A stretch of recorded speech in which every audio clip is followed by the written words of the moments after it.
Hello, everyone. Can everyone hear me okay? So first of all, thank you all for joining today. We hope it's going to be a great webinar for you, and we're going to learn some great new things about a subject that every record keeper in the world, and certainly in the United States, is having to deal with at this point, which is how do we in fact get consumers, participants, the right customer experience so that we can engage them, we can ensure that they have a great retirement, and so that we can do the right things for our own organizations. I'm Cynthia Hayes from Oculus Partners, and I have a great panel today. Ronak from Everest Group, which has just issued a great white paper on this subject, and we'll be referring to that in the webinar. We have Sagar from Congruent, who is the product owner, and I've had the privilege to work with a number of times here. Claudia Stepp, who has also from Oculus Partners as a consultant. She's had lots of experience with lots of different firms, including Prudential and Empower and JP Morgan and others. And so she'll be bringing that expertise to the table today. And Jason from Lincoln Financial, who is head of IT there for their retirement business. And so we'll get a very strong technology perspective, I think, from today. So we're going to just jump right in. If any of you have questions that you would like to submit, please go to the Q&A on your Zoom bar and put those questions into the Q&A, and we will try to address them as we can throughout the presentation. I wanted to start just a little bit with Ronak because I'd like you to look just a little bit at your white paper and tell us what you think are the really big takeaways. Yeah, thank you, Cynthia. And again, hi, everyone. When we started doing this research, we had a strong hypothesis around experience being a key theme, and we looked at the top 25 providers in the US region, and we started assessing their investments into experience as a theme. And we saw that personalization was the #1 agenda.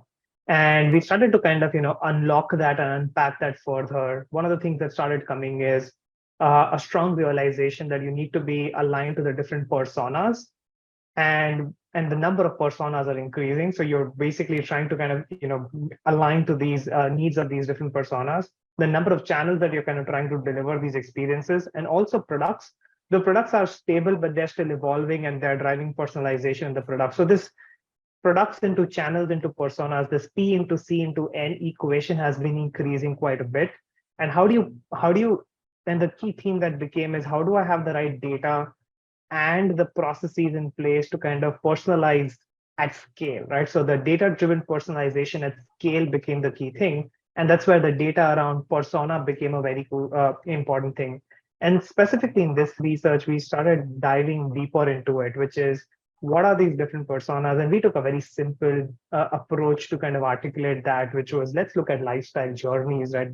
In different stages of your life, what are the themes that you kind of go through? And we started looking at it. A young working professional, what are their needs versus somebody who's a mid-career working professional versus somebody who's going to retire in the next decade or so, and somebody who's already retired. What are their different needs?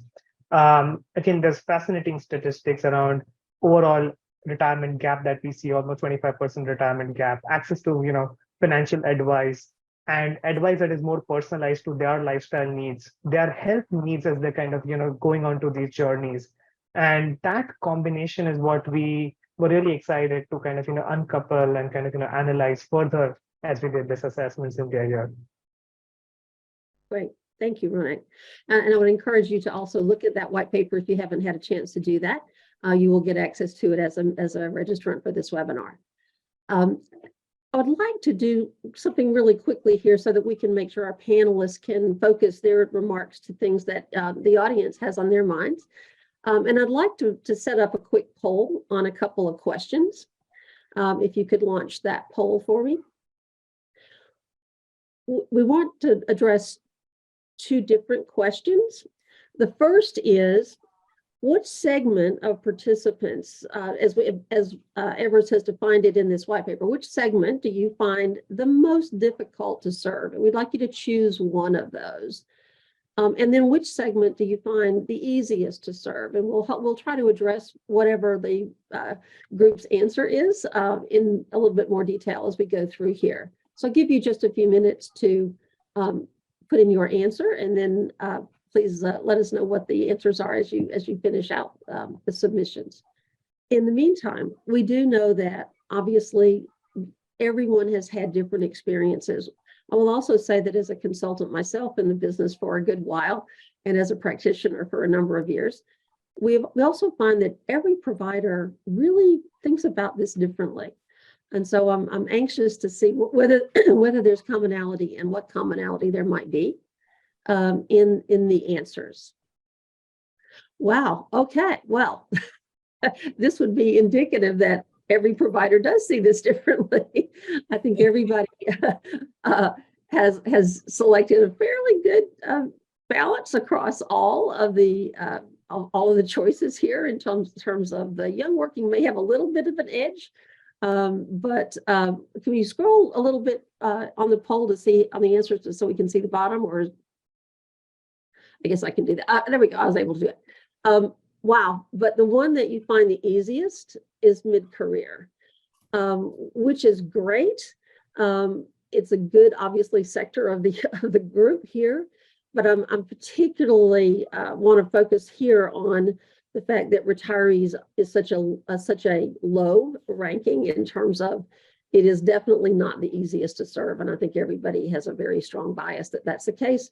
Again, not unexpected, but we do believe that from a persona perspective, these folks are hardest and the providers are struggling with that generally.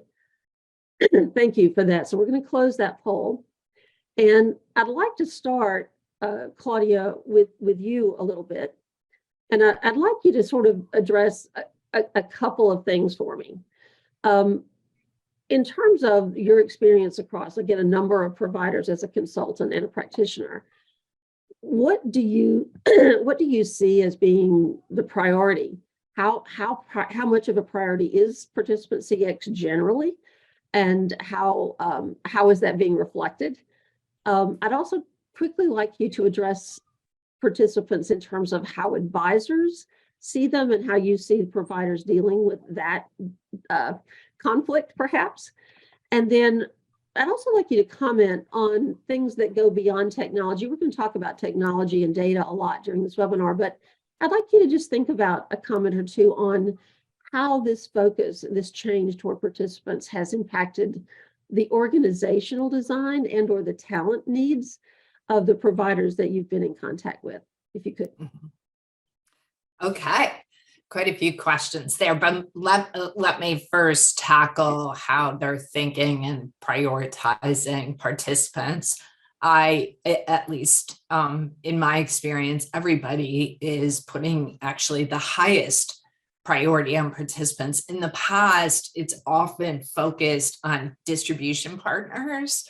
But I think most record keepers have found those deep relationships with participants, both digitally and delivered through people who can help, are really important. I think many of the record keepers are focused on building those relationships to extend that into wealth management.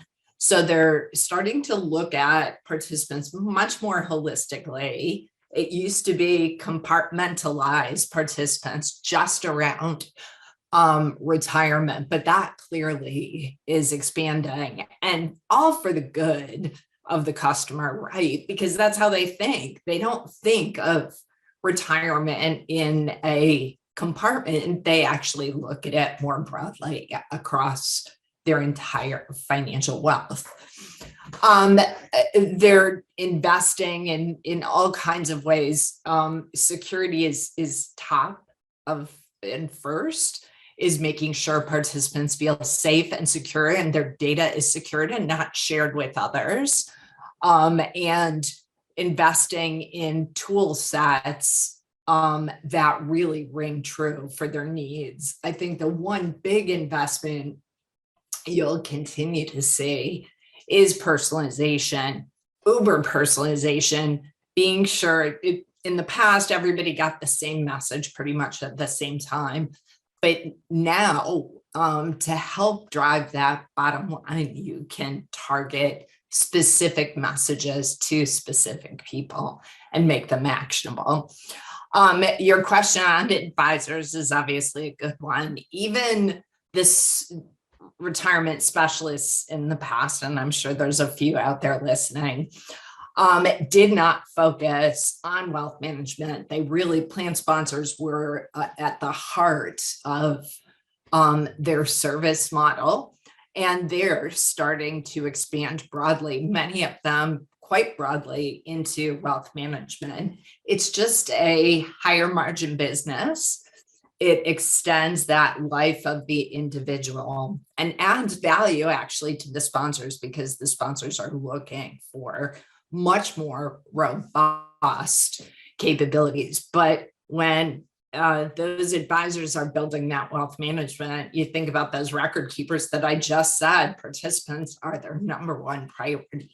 That definitely can create tension. So setting rules in place, how people engage, making sure that there's something in it for everyone.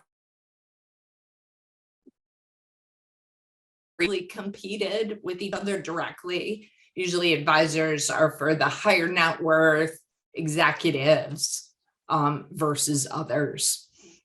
Beyond tech, it's people driven, right? You need the people who can help for sure. So you're starting to see that people are bringing in skill sets of individuals, especially to the point of the poll around pre-retirees and retirees who can focus and have conversations with individuals about those challenges in that life stage.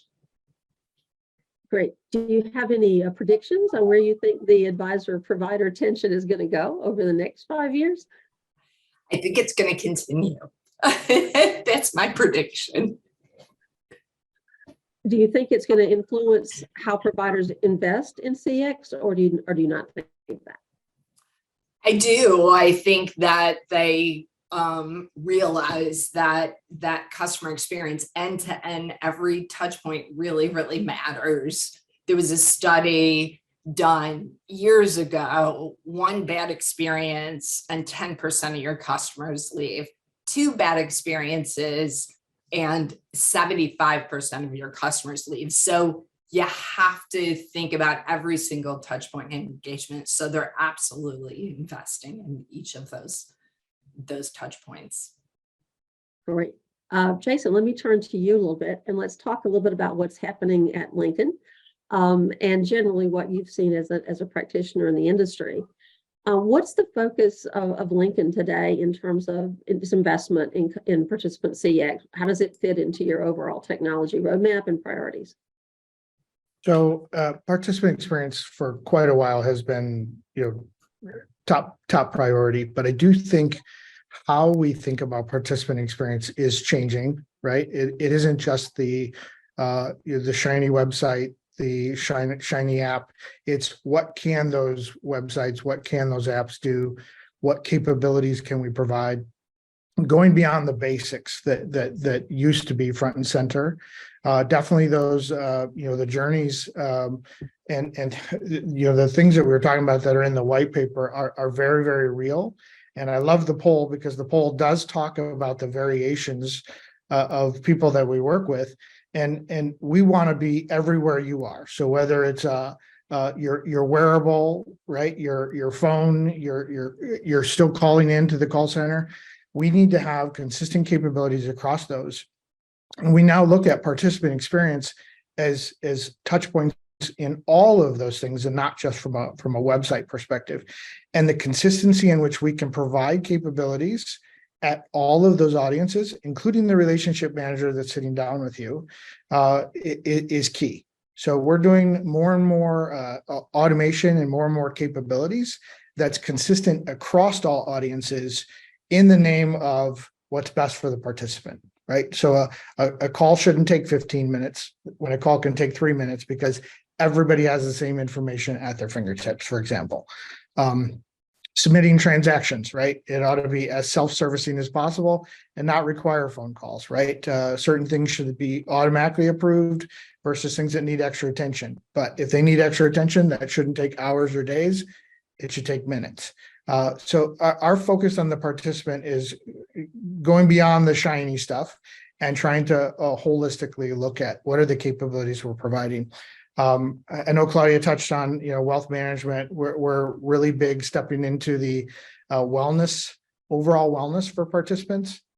And we view that as one of our key strategies. So we're going to continue to provide more and more capabilities that go beyond our RPS walls. So if you look at where your technology investments are going in the next, year or two, do you see specific areas where, from a technology perspective, you really are ramping up and or reshifting any focus, or is it a continuation? Yeah, a lot of it is a shift we're modernizing. That's a big shift of ours, is modernizing our overall stack. We're definitely seeing a big shift in data where we're lifting more out of our administration systems. I'm sure everybody that lives in the IT world or operations world is exposed to numerous administration systems. And we're trying to reduce that exposure for certain groups to multiple admin systems. So we're really doing things in a more product agnostic way. It helps our call centers or relationship managers, sponsors that might have multiple products. Our participants shouldn't have one way of working in one tool set and another way of working in a different tool set. So consistency across the board. So very much the same focus on trying to bring more capabilities, but we're, from a technology standpoint, we're really trying to lift that data up out of our admin systems, be able to use it for more analytics, provide more targeted functionality, and doing it in a real product agnostic way, real consistent. Talk a little bit about sort of how your approach to privacy and security has evolved, and where you see that impacting you in the future, and how you're dealing with it. Yeah. So, and Claudia mentioned, privacy as one of the top notch. So we see, first of all, feel like we got one of the top notch security departments. Kudos to them. They keep us very, very protected. But it is front and center now in everything we do, whether it's in the operations space or in the IT world. High focus on anything from the technology piece of it to any deliverable that goes out. But data is also getting more and more difficult to get, right? So employers are thinking about privacy and security, and they're only going to want to give you the data that is absolutely necessary for you to be able to operate on what they're paying you to do so. And so now, as we look for new ways to collect data, we have to also make sure that we're factoring in all of those with heavy privacy and security controls. Claudia, just one thing back to you. I noticed that in the paper, there was a real emphasis on getting participants to trust you as a provider, in terms of how important that is to their engagement levels. Could you talk also a little bit about what you think are the elements of trust? Obviously, privacy is one, but are there others? Yeah, I mean, they're very concerned about their employer seeing the information. They actually want to see a holistic view of their financial life, as I mentioned earlier, but they're very concerned about their employer having access to those things. So making sure that they understand their employer doesn't have access needs to be front and center. So messaging around the safety and security of your information, and it's only for you, is absolutely crucial in every touch point. And knowing it's omni-channel, you have a lot of touch points to cover to be sure people feel, more confident about adding that data to get that holistic view. Have you found in all of your various roles in the industry, have you found that from a participant age group or persona, as we discussed earlier, are different personas differently thinking about that, how they come to trust you? Like, for example, are retirees more likely, less likely to trust you? That they have different criteria? Just from your perspective, what do you think? Yeah, from my perspective, I think Gen Z, which is the pre-retirees, are the most apprehensive. I actually think the young professionals are the youngest group is more comfortable sharing data. They're actually on autopilot. They like those things. They like subscriptions. They sign up for everything. So that's not a challenge. Millennials actually want advice and trust to talk to other people and like to engage and are willing to. But once you get into the Gen Z, it's definitely a little bit more challenging, or that pre-retiree group. And retirees still struggle. And this will change over time as that, Gen Xer gets older, right? It's going to be really challenging for this mindset today in record keepers that is trying to think about how to deal with retirees. It will change over time, so you need to build where the puck is going. But I do think that each of those generations or each of those personas that were shared in the white paper think of it very differently. Just a question then, as you think, and this is Ronak for you, really, as you looked at those personas, I know you called out very different needs and very different attitudes about it. Could you just give us a quick view of what you saw as the biggest differences between those four groups? Yeah, no, and again, building up on what Claudia mentioned, right? So as we look at these different groups, if we just look at trust as an element, the group which we are looking at, the retiree group, the trust for them is in the physical channels. So if I'm calling, am I getting the support? Am I writing an email? Am I getting the support? As I move down to the young working professionals, for them, trust is about digital trust. But when I look at the mid-career working professionals and neo retirees, a lot of them are looking at a hybrid trust. They need trust across channels.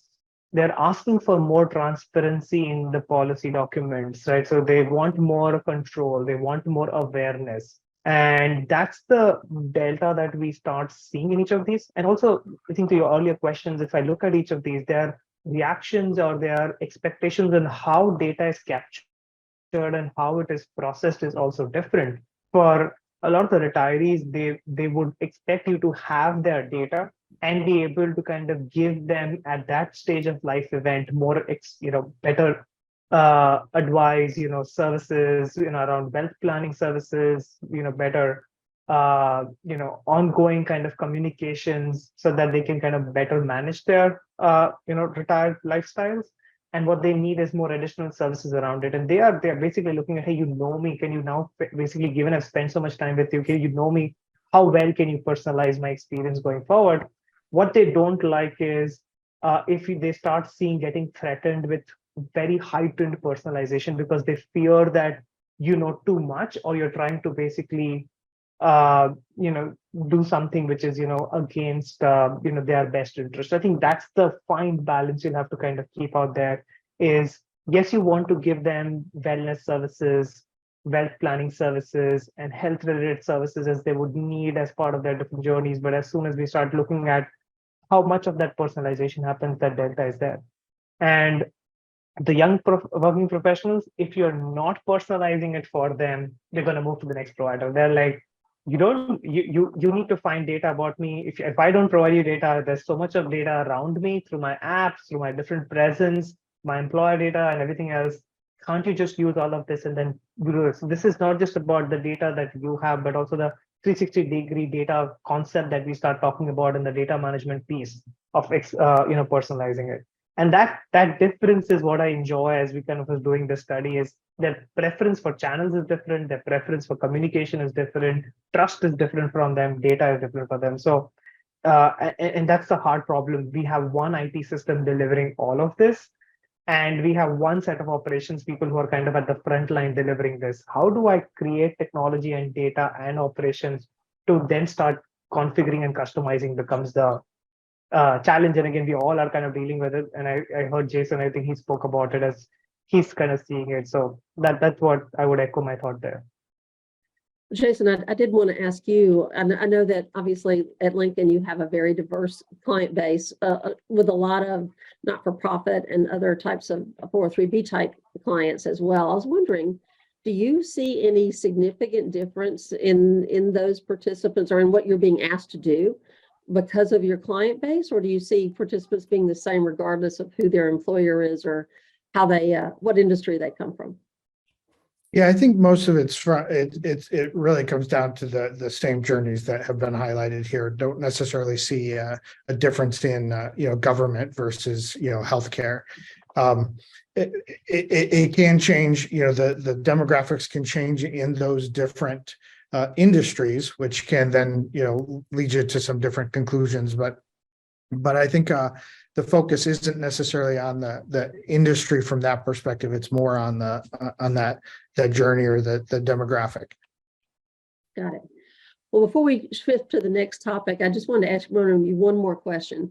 And that is, I think your paper draws some serious correlation between successful investment in participant CX and profit and not-for-profit, NPS and other types of business outcomes. Can you talk a little bit about what you found there, and was it surprising?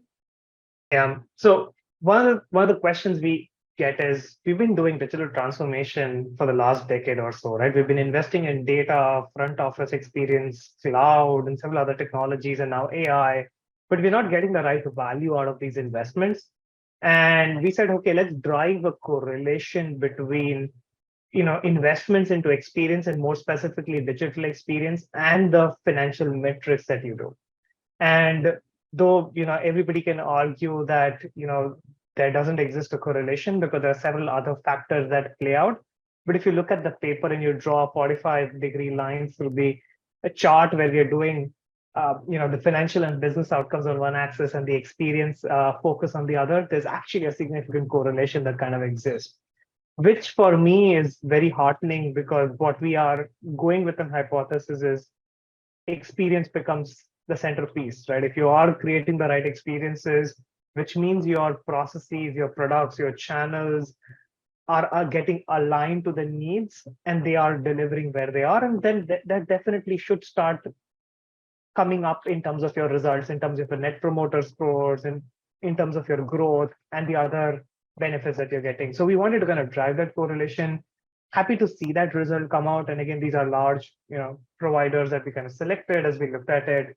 And there were so many commonalities as we kind of assessed them, right? So almost all of them were focusing on equitable offerings to plan participants. So there like almost 90% plus were creating a self-service portal with very rich features. 92% of them were kind of providing financial wellness services. 88% of them were talking about personalization in the products that they're doing, in the value for price offering. So if we look at those dimensions, there was a lot of things that were common, but then there were things that were separating folks, right? So we tried to drive that hard separation, because when you're trying to compare the leaders in the market, it's hard to do that. So we started doing this. Okay, how are they earning trust across all channels? Are they able to create consistent experience across all channels? If you're talking about trust, how are kind of, the trust factor changes as we look at, trust on one channel versus hybrid trust. So I think those aspects is what we started, and we kind of tried to drive that correlation. So it was a good exercise. And again, I'm happy it kind of, came up as a high correlation between business objectives. So if anybody takes, I think a key takeaway from the paper is invest in experience, business will follow. So I do want to ask a question, Claudia. I'll ask you first, and we'll shift into the next category here. But if you look at the history of this industry, right, we still constantly go into providers and we hear them say, we just can't get participants to engage. We just can't get participants to engage, regardless of the channel. So if you look at all this investment in CX, do you think it's driven the number of people, the percentage of participants who actually engaged higher? Do you see results there in terms of engagement patterns? Do you think there's a reason that people don't necessarily want to engage with their retirement plan? You cut out there for the last second, but I think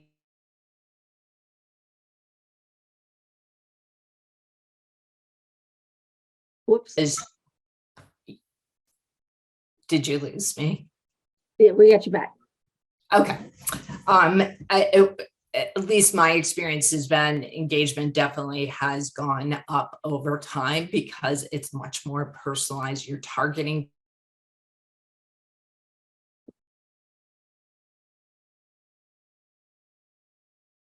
Well, Yeah. sorry, we're saying, Ronnie, do you want to jump in there? Yeah, I will jump in. And again, I was kind of, wanted to continue. I think Claudia's back, I think. Yeah. Claudia, we lost you for a second. Okay. I think it's, as I was saying, I think we've definitely seen engagement go up because personalization is much more targeted through the channels of engagement of those individuals. So I think you're gonna see the more personalized the message and ensuring that it's actionable for that person. You're going to continue to see engagement go up for those people when they need it. Is there anything that you would do, Jason, as you look at sort of what's something you mentioned, which is you're now being asked to look at participant experience across channels, not just within a particular channel. How have you, could you just expand on that a little bit? How have you really invested in the technology to do that? Is that something you see as the organization also having difficulty with implementing and getting people to do that properly, even if you build the technology? How do you think technology is embracing that omni-channel experience?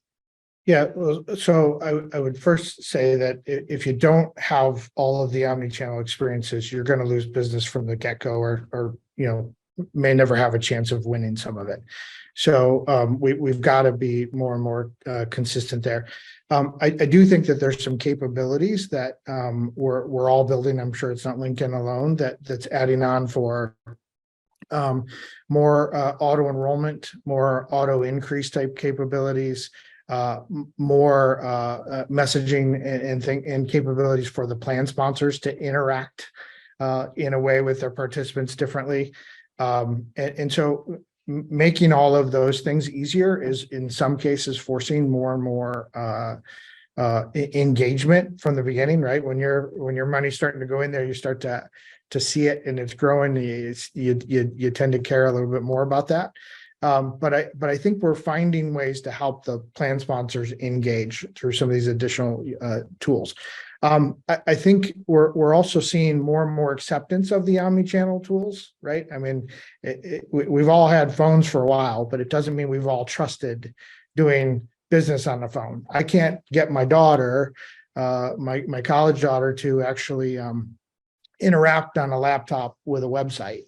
If it can't be done on the phone, it doesn't happen. Right. So if you don't have those things, you're not going to get someone like my daughter to engage. And so I think we're seeing that importance of keeping that consistent across the board. I did want to go back and touch on because trust came up a couple of times. And I think that trust with these different groups can be gained or lost in a matter of 2 to 3 minutes, right? If you call your call center and your call center doesn't know who you are and you have to start completely over again, and it's not consistent with what they're seeing on their application or their phone or their application, you can lose trust really, really quickly. Ronak also mentioned 360. 360's become a big deal. You don't want somebody to call you about your RPS product and you not know that they have an annuity or a life policy with you, right? That recognition that you know who they are is key from the get-go. So I think it's all of these different channels that can produce the trust. And I think the investment is now getting easier to make that supports all of these channels, where 5 or 6 years ago you had to have dollars going to just your website and dollars going to just your mobile and dollars going to just your data. I think things are evolving from a technology standpoint that is allowing us to hit all of these channels together. Okay. I know we're getting a lot of questions from the audience around sort of the next big thing. in terms of the type of technology that might be sort of indicative of where the next big breakout might be. We've gotten questions around AI. We've gotten questions around other types of virtual reality types of technologies. I'm curious as to whether, Jason, you see those as a big thing on your horizon? Do you see them as a little bit further out? Or where do you see those kinds of technologies coming in? I think they're probably big on everybody's horizon, but we're all trying to figure out what that means. And as we started the call, security, privacy, both for us as providers, but also the participant is absolutely key. But how can we use AI to analyze documentation different, or to do even more self-servicing and self-healing of data coming in that allows us to provide more capabilities, right? How can we learn more about you without exposing more about you? I think that there's lots of things coming that will come out of AI. We're going to step into it like everybody else in a very, very cautious, protective way, which I think is what we're seeing across. I mean, even the big tech firms are stepping lightly, but we're definitely going to be a big part of the movement. Claudia, one of the things I wanted to ask you also is you've gotten to see things obviously from a multiple perspectives. When you see where providers are in their thinking of sort of the next horizon of technology, how differently do you think providers see that, and where do you think they are in terms of where they're thinking? Yeah, I think similar to Jason, when you talk about AI, I think they're looking at AI, especially for operational efficiencies, basic call center administrative functions. You think of chat bots and taking those to the next level. But I do think they're thinking of providing the basics down those channels and still thinking about people who can help for those moments that really, really matter. Because when you think about an individual, not everything, there's lots of data, but not enough data to make some of those very tough decisions, especially for pre-retirees and retirees. So I do think they're looking at very robust capabilities to really streamline all the other pieces so they can invest in those touch points that really matter. I'd like to talk a little bit now about one of the biggest challenges that I think everybody in the industry faces, and I know you've all touched on it, but I do want to talk a little bit about how you're going about seeing it solved in various providers, and that's data. Obviously, data is critical for everything you've talked about before, but I would like to talk a little bit about what you see as being the most innovative ways to get data, and how you go about really assimilating all that data and using it appropriately as you think about personalization and as you think about making sure that participants are willing to give you more. Jason, I'd like to ask you that first. Yeah, so as I mentioned earlier, so getting data from an employer in our business is key, but they are also kind of holding back on what they will provide. There are many services out there where we can acquire data, and then internally how we collect our data, whether it's a relationship manager working with a participant, you've called in, you have activity on one of your devices, you're logged in somehow. All of that captured in mind is key for us. Our wellness program is collecting data, and Rona mentioned earlier that there's a group that if you show too much personalization, you're going to scare them off. If it's personalization that they've set you up for by answering some questions and digging in deeper, that becomes some of the most valuable data you have. You start to learn how to grow with them, right from the beginning, and you can build a whole journey for years to come with them. So there's multiple ways we acquire it. One of the things I also mentioned earlier is we've moved out of the store everything in admin systems, right, specific to the participant that's in that product at this point in time, and really tried to bring that up and really kind of look at that as a client 360, including how do we think about clients and collect information on people that may not be a participant today, right? And how do we maintain those participants even if they're no longer active, right? They're no longer with an employer.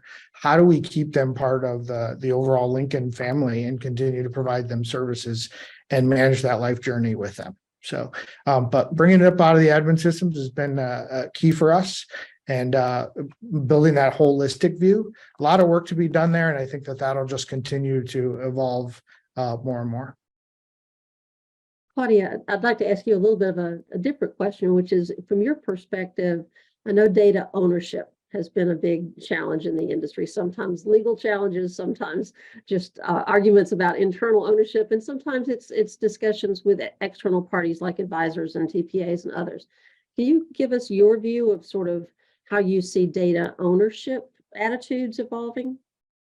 Yeah, I do see it evolving. Sponsors upfront, working with payroll providers as a partner, being able to give data with great caution, as we talked about earlier. But what I'm finding is back to the individual giving data, little bits at a time. They're willing to do that.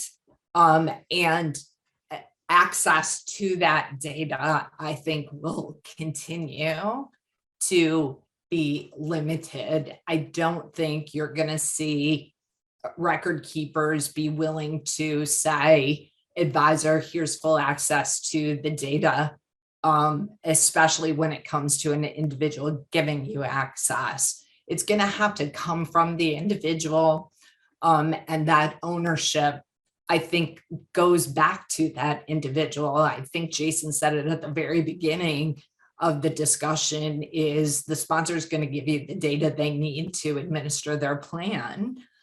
They'd like to expand it a little bit, but they're going to move with caution. So, but I don't think they think the record keeper owns it. I think you have to convince the individual participant that there's value behind it. So ownership becomes very gray. Not a perfect answer, but I do think it continues to be gray. All right. Sagar, I'd like to turn to you, not last but not least here by any stretch. A couple of things I wanted to follow on here, and that is, you know, we've been talking a lot about how important all these investments are, how much money is going into investments here.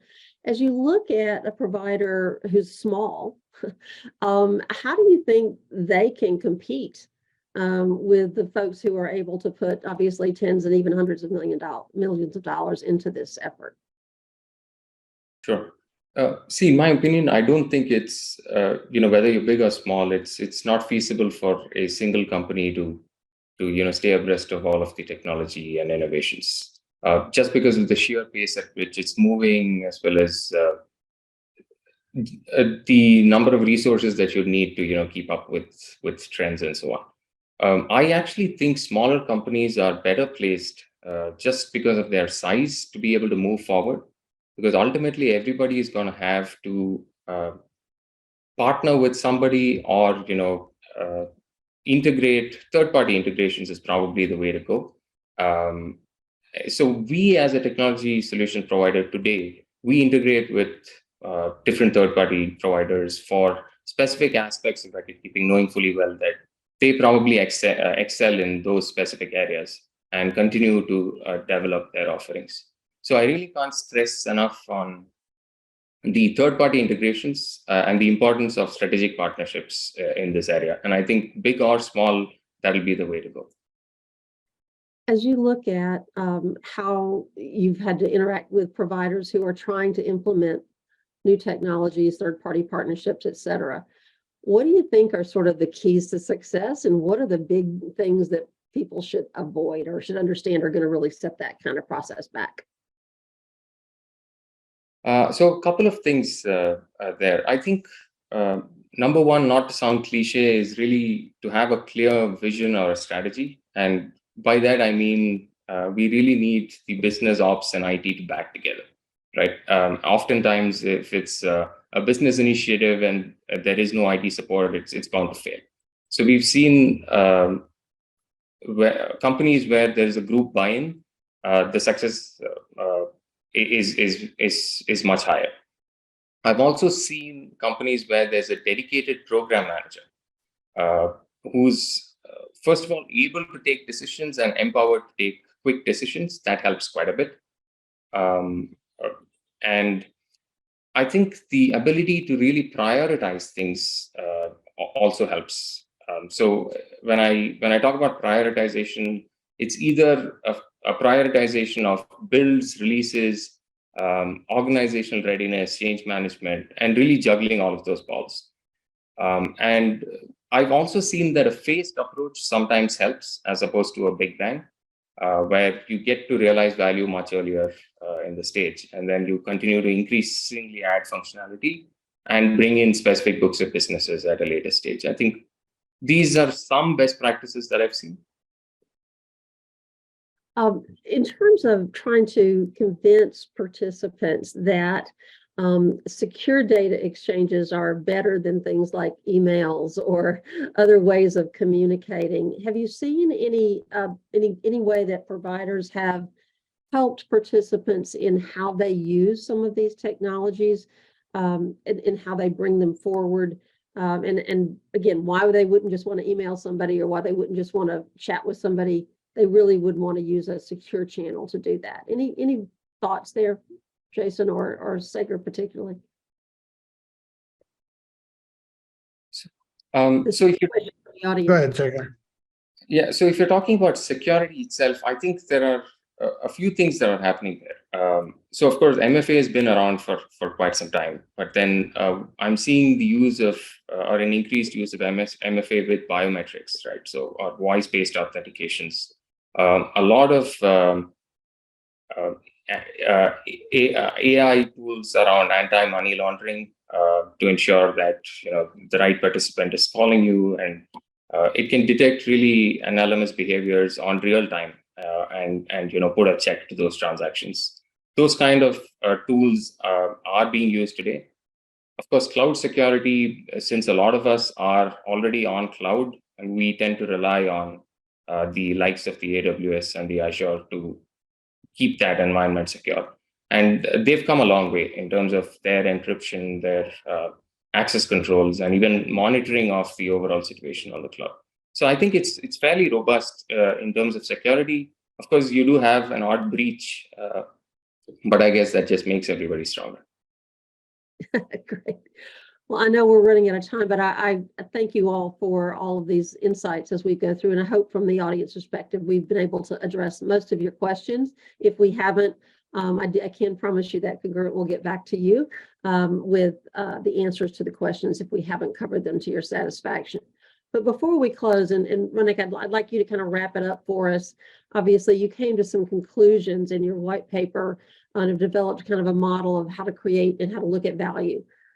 So I wanted you to go through that for us real quickly to close out the seminar. Sure, thank you. As we kind of looked at experience, and this is a good opportunity for me to also summarize some of the discussion items that we had. Right, we touched things around products to channels to trust to experience, and then data, right? Because and also the security of data that are going to come together. And as we looked at experiences, we saw 5 theoretical factors or critical characteristics of experiences, just jump out for us.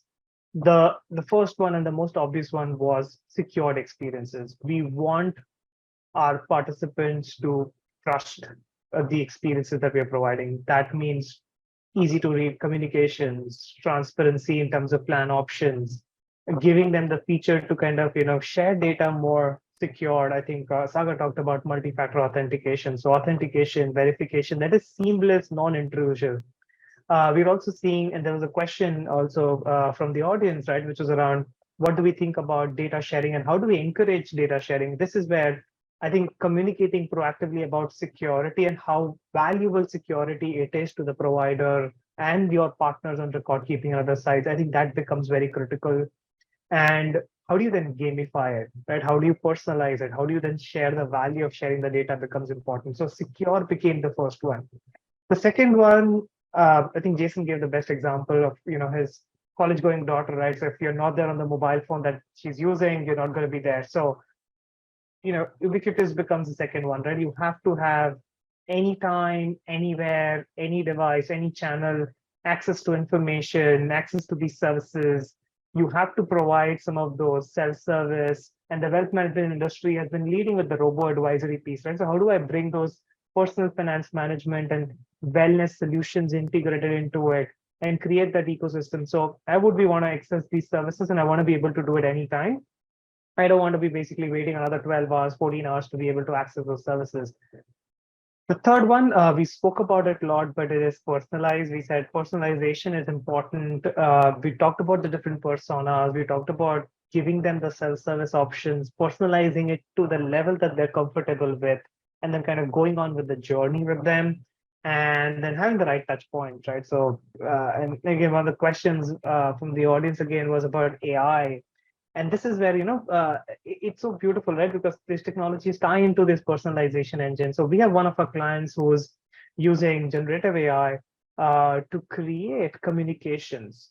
And the beauty of this is they've kind of created templates, but the entire communication gets personalized based on certain data items that they've kind of trained the model on, and the communications get personalized and it's written real time. So the outbound agent can just look at the communication very quickly, review it, and you can do mass personalization at scale. And that's very interesting, right? This is heightened productivity on personalization at the same time using emerging technologies. And that's just one of the many examples on how we're using technology like AI and personalization. The fourth one, and I would say this is something we miss at times, is we need to make services easy. We need to make it seamless. A good user interface goes a long way. If you don't have, those principles, if you have screens that don't look consistent across the board, if you have breaks in the way the experience is happening, it is very difficult to, log in, very difficult to get access to where I want to go onto your website or on your mobile phone or any other communication channels that you're using. It's going to be difficult. There are tools like digital adoption platforms, automation tools, and others that people are using to make some of these more intuitive, and also using more human-centered design principles to make it more easy and seamless. And last but not the least, being responsive, right? So if I'm having one transaction on one channel, and if I lose that transaction or that channel and I move to the next channel, I don't have to start from the first step. Don't you remember what I did on that channel? So, if I called you and, you've seen that, hey, I've already been trying to raise a request through an email or through an online portal. Don't ask me to do the same thing on the phone, right? Just use the context that you have about me through different channels. So be responsive and, react to where I am in the journey, and don't start day one. That's where I think, Jason, you made a point around data not residing in products and, those individual systems, but data coming together so that as you're looking at a customer journey as a process, I have data throughout the process, throughout the channels, and I can respond really well. And that's where secure, ubiquitous, personalized, easy, and responsive, the SUPER came together. And we said, hey, we want to build super experiences or superior experiences out here. And that's where the value of the technology that we're talking about, from modernizing technologies to infusing more data and intelligence into the operations, or using the power of what cloud and AI brings together, is where we basically tied it all together. Is, hey, if you want to talk about value and the value that you can deliver to your participants, it has to be through that lens. And again, that was the summary and what we wanted to try out here. Thank you, Ronnie. I think everything that I've heard today really, to me, gets down to participants are expecting that their experiences with their retirement plans are going to mirror their experiences with any other consumer product, whether that be Amazon or whatever consumer product they're looking to buy. And it feels as though this industry has always been a tad bit behind in looking at that consumer level of experience design and making sure that all of these technologies are in fact in place. I still hear a lot of participants don't want to engage with our website. And people are assuming that that's more about the participant than that is about the website, to your last point. So I do think there is a need to start really thinking about these experiences as a consumer. And maybe it's even in what we call these folks. They don't see themselves as participants, they see themselves as consumers. And they just happen to be a participant at the moment in this particular plan. So I think there's a lot of applicability that we can look at in terms of where technology is going if we just look at the consumer industry as sort of our bellwether. And I would ask you guys just one closing comment. Claudia, if you had to say, is that the right way to think about participant experience design and investments? What would you say?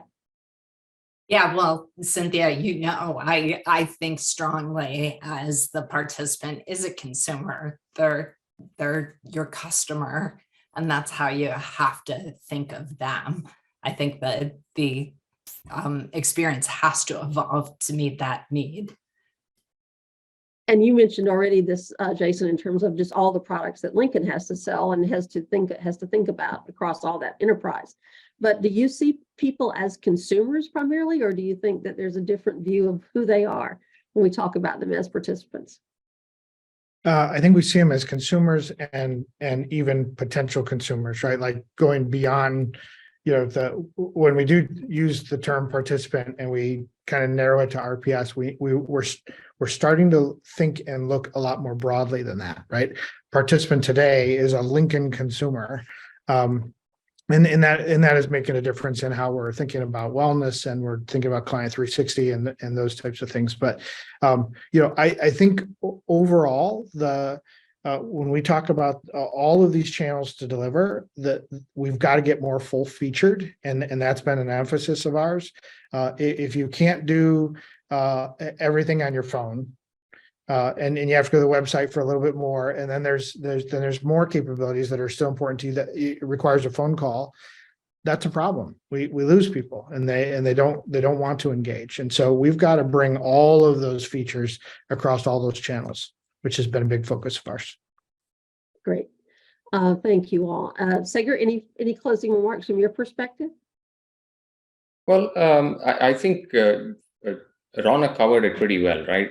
In terms of trust. So I think the new age fintech apps really gave us an experience which is customer centric and transparent, and they set the bar really, really high. And in fact, there was a study by Bain which said that people trust tech companies much more than they trust their banks. So I think we're all playing catch up, and in just a couple of years, we'll have the Gen Z coming in, and we'll really have to nail that CX, make it really transparent, and be really customer centric, or we're going to be losing a lot of that business from that entire group. Great. Well, thank you again to my panelists. Thank you all again for attending this webinar. A couple of closing remarks. First is, if you do have any questions, again, please submit them through the Q&A, and we will get back to you with a written answer or a contact. And then finally, those of you who have registered and attended will get a copy of the Everest white paper. And then what we'd like to be able to do as we close the webinar is to have you take a final poll in terms of how valuable you found this and how you felt it was a good use of your time. So I'm going to let you all answer that poll, if you will, for the next few minutes. And again, thank you for the panelists, and we will log off. But again, the poll will stay open for a few more minutes. Again, thank you for your attendance today. We appreciate it.